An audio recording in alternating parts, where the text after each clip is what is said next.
السلام عليكم ورحمة الله وبركاته. اليوم جيتكم بطريقة صناعة الخال بالبيت والاستفادة من التمر الزايد من الموسم الفائت، وهي طريقة يعني انه انظف وافضل، وبالمقابل احنا ما نبذل الاشياء الزايدة عندنا، ممكن نستفيد من عندها بطريقة اخرى. هذا التمر الخستاوي زاد عندي من الموسم الفات، وراح استفيد منه اسوي من عنده خل.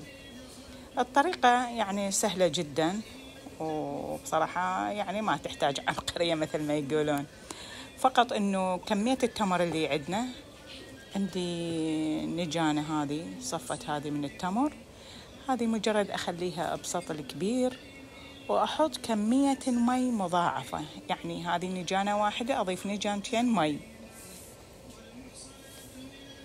وبعد اضافة المي يتم